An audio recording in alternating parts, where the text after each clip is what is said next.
Hello, my friends, and welcome back. Thank you very much for being with me again today. I've been following Russia and its actions, especially in the international arena, for at least 25 years. And I read whatever was available. I had access to whatever news I was provided by these guys, and I can tell you this. In the past 23 years, now 24 years, that coincides with when Putin came to power. I saw that Russia, or my assessment of Russia, is that Russia is very consistent. Consistent in good or in bad. And that is, when the Russian leadership promise something or make a statement, they fulfill it 99.9% of the time.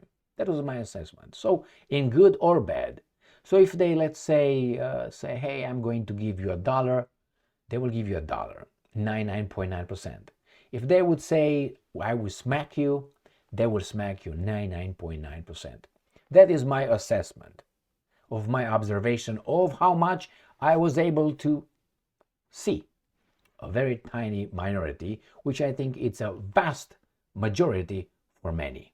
Why? I rub shoulders with people, and in my conversation with them, I understand that they don't know much or anything about Russian events, especially in the international arena. So that's a way to assess yourself among humans.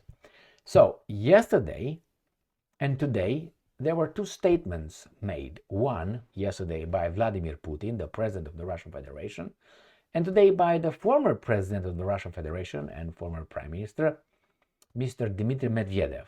Both of them had to do with the Ukrainian statehood. I haven't heard them speak like this. Maybe I missed it, but not like this. Yesterday, President Putin comes and says, if Ukraine continues like this, they will cease to have the Ukrainian statehood would be in peril. It's going to be disappear. Ukraine will be a no country. First time when I heard Putin say this like this, I think he might have said it in the past, but nevertheless, not like this direct. And today, Medvedev comes and says the same thing, even worse. And that is, Ukraine should not exist, actually. Because actually, it's against the Ukrainian people to have a state. This is what Medvedev claims. I'm going to show you a very direct article from Russia Today. I mean direct because they're going to quote Medvedev, and those are straightforward statements.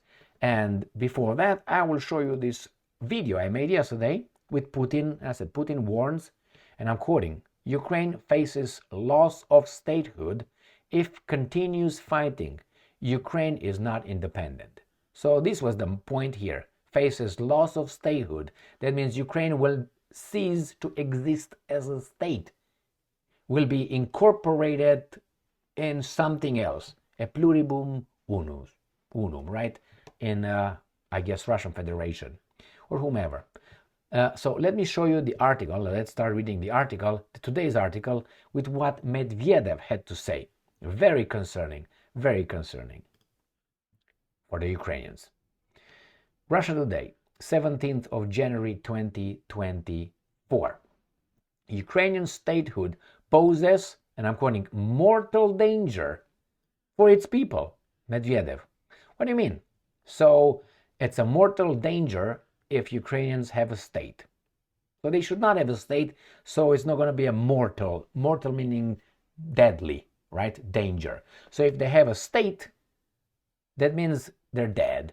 If they don't have a state, the people might be surviving. So let's see. The existence of any Ukraine on historical Russian lands will lead to a, quote-unquote, perpetual war. The former president believes or thinks. So what are Russian lands, historical Russian lands? That's a very good question, because he gave that answer a while ago when I made a video on that, and he stated Kiev is a Russian city. So let me find that little thing. Kiev, I think it was like this. Let me find it for you, and then I'm gonna be back. So this is the video. Hey, the same shirt. Hello, how are you? Very good. I think it's the same shirt. Is it? No, it's not. And the other one is a little bit darker. I mean, different blue. This is like, I don't know. So look at this one. This is from the 28th of December. Ukraine regime must be removed, Medvedev says. And in this one, I use the same, an article where Medvedev says that he wants Odessa, Dnipropetrovsk, Kharkiv, Nikolaev, and Kiev. He says that all these things, all these areas, all these towns, he claims are Russian. So if we are, and we will, look over the map of Russia, of Ukraine, you're going to realize that Russia wants at least half of Ukraine. Here it is. So Kharkiv or Kharkov is right here that he mentioned. Dnipropetrovsk is right here. Nikolaev is right here. Odessa right here. And Kiev right here. So that means from here south, bang, it's Russian. Now I gotta tell you that Stalin, that guy, the Georgian, he claimed that actually Soviet Union should have until here. When he wanted only Bessarabia, this part right here, and Bukovina, he said, I'm actually Romanians in 1940 ultimatum. He said, I'm doing you a favor because this is half of how much we should have. He said that the border should go to the Carpathian Mountains right here. So all this. So actually Medvedev talks on only to here, right? Only to here. Only, you know what I'm saying. But if it's only to here, these are claimed by Poland. This is claimed here by Romania and Hungary. This is obviously claimed by Romania. So Ukraine will be only this? Who's going to claim this? Right there. Now, to be straight, do you know what Ukraine means?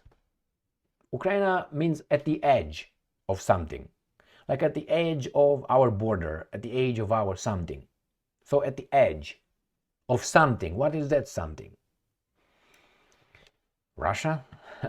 I don't know. I let those specialists answer that. So let's go back to the article. Again, historical Russian lands. Ukraine's statehood. And let's see how the Ukrainian statehood poses mortal danger. You will be very surprised.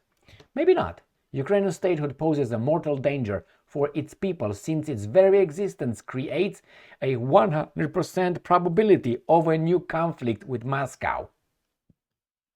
Former Russian President Dmitry Medvedev has warned, any Ukraine poses this threat regardless of its political regime or leadership, according to Medvedev, who currently serves as the deputy head of the Russian Security Council. And I'm quoting Medvedev.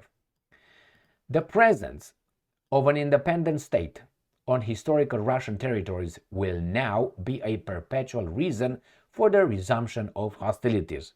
That means if Ukraine will have a state on and will be placed on what he calls historical Russian territories, there will be a perpetual war. We have to destroy you. And I'm quoting, it's too late, again, Medvedev.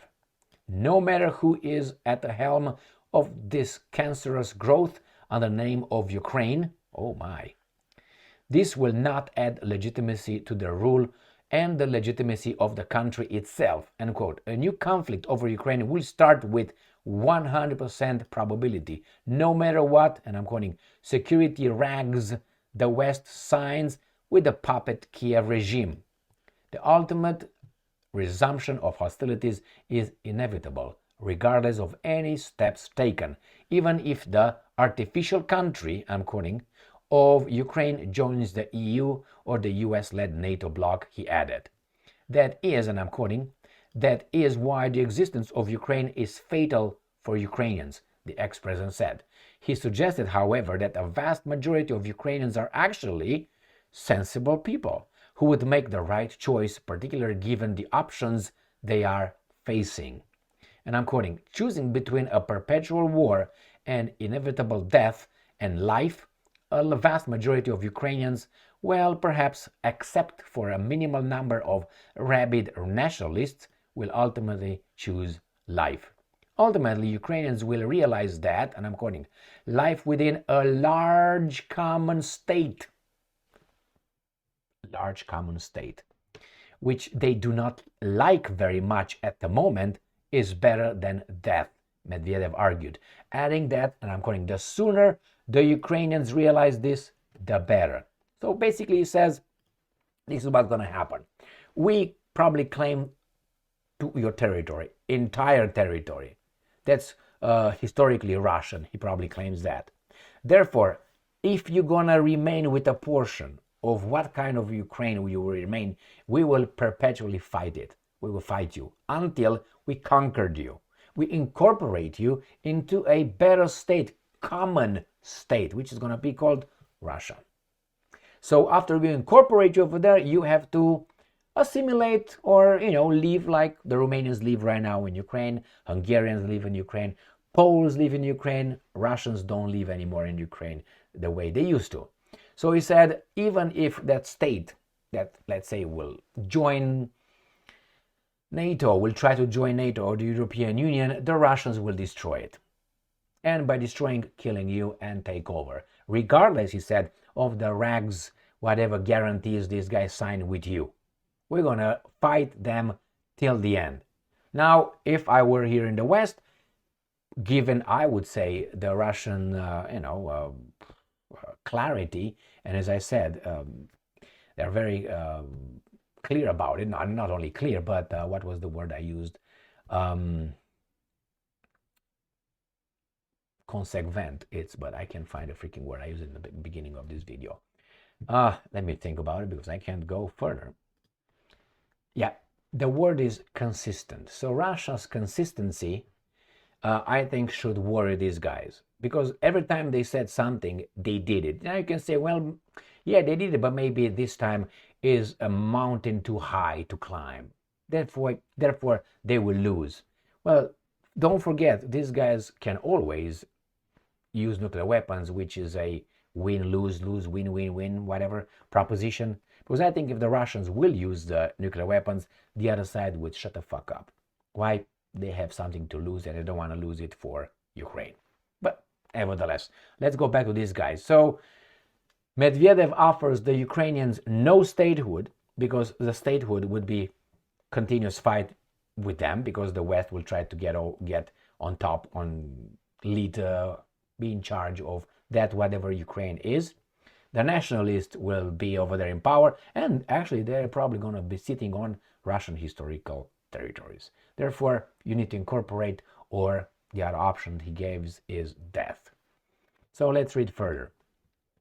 The remarks somewhat echoed statements by the Russian President Vladimir Putin earlier this week. Yes, speaking to local community leaders on Tuesday, Putin said, and I'm quoting, Ukrainian statehood would receive a serious, irreparable blow if Kiev continues to prolong the hostilities at any price. He added that Russia had never actually sought to dispute or violate Ukraine's independence. Well, and the other guy says we want to take it over because it's ours. Oh, all right, well, never actually sought to dispute. Well, that's how it started. But these guys pushed it. These guys being these guys from here, and those weasels that listen to them. The ongoing conflict between Moscow and Kiev became inevitable back in 2008, Putin stated, when NATO laid the groundwork for it by opening the door, quote unquote, for Ukraine and Georgia, he said in Bucharest NATO summit. I add that. The prospect of Ukraine's NATO accession drastically changed the situation in Eastern Europe and violated Ukraine's own pledge, which it made after becoming independent with the collapse of the Soviet Union, to remain a permanently neutral state. Well, it's a lot of things to discuss among these guys. We have everything clear here. The Russians say, day by day, things are going worse for Ukraine. The more you try, and the more sacrifice Russia has to make in this endeavor or military special operation or war, however you want to call it, the angrier it gets and the more it wants. Initially, if you remember when there were the Minsk protocols, that if those would have been implemented, this could have been avoided, possibly, but the guys did not want it. I read an article today or yesterday. It was that Weasel Shapps, the British defense minister. He said that since 2014 up till now, the Great Britain trained about 60,000 Ukrainian troops. So if you remember, the coup in Kiev was in spring 2014. So they started training them then. To do what exactly? Defend against the Russians? So they knew they did something wrong and they were expecting the Russian attack. They knew it from 2008. There were so many people who said that 2008 Putin changed the whole thing and said, we gotta fight these guys one day. So let's go. And many people say that, including Professor Cohen, that I like very much. He said that many, many times. 2008 was the moment when Putin said, you know what? These guys really want to destroy us. They are at it. We're not going to be friends with these guys. They don't want to be friends with us. And that's it. Let's arm. Let's get everything ready for a confrontation with NATO. Not with Ukraine, with NATO, wherever that might happen. And he said Georgia was an attempt, and then it was obviously Ukraine. Well, that's a very bad proposition. No statehood. And you're going to be incorporated to, I'm guessing, Russia. Or maybe Russia, Belarus, Russia, whomever wants to join something. We'll see. We'll see. I hope it doesn't get that point and the Ukrainians come to their senses and get rid of their foreigners. Thank you very much for being with me again today. Stay strong, stay smart, look for the truth, and be just.